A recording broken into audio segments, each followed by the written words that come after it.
اللاجئين السوريين. اليوم تحدثنا مع بعض مصادر في الجيش السوري الحر الذي علق على تصريحات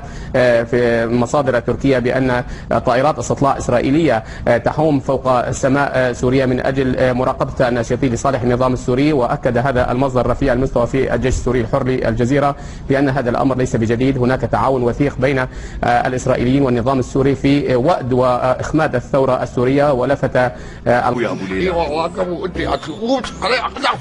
قول عبد الغرب والله احمد اخذك والله احمد اخذكتي جاي ورا زيد ربي يحفظ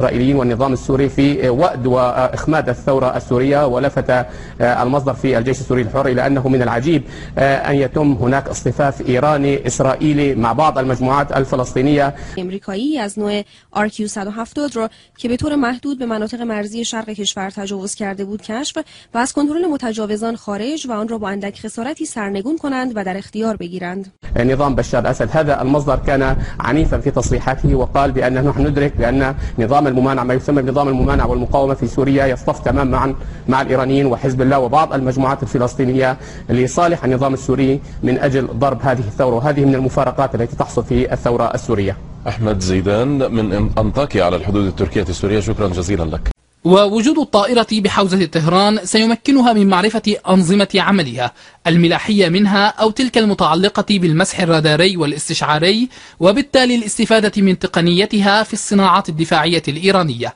كما أن السيطرة عليها ستحد من نشاط عمليات التجسس الجوي التي تقوم بها الولايات المتحدة على الأراضي الإيرانية أو على مقربة منها خشية وقوعها في أيدي الإيرانيين. وتعتبر طائرة الاستطلاع RQ-170 فخر الإنتاج العسكري الأمريكي، فهي تحلق على ارتفاع 17 كيلومترا وجسمها مغطى بمادة من الطلاء تمنع الرادارات المعادية من كشفها، وهي مزودة بنظام القبة الرادارية الذي يمكنها من القيام بعمليات المسح الخاصة بالأهداف، وأيضا مزودة بهوائيات الاستشعار التي تسمح لها بالتقاط واختراق مختلف أنواع الاتصالات أثناء تحليقها على ارتفاعات شاهقة لصالح النظام السوري. وأكد هذا المصدر رفيع المستوى في الجيش السوري الحر للجزيرة بأن هذا الأمر ليس بجديد، هناك تعاون وثيق لضرب الثورة وتأييد نظام بشار الأسد. هذا المصدر كان عنيفا في تصريحاته وقال بأن نحن ندرك بأن نظام الممانعة ما يسمى بنظام الممانعة والمقاومة في سوريا يصطف تماما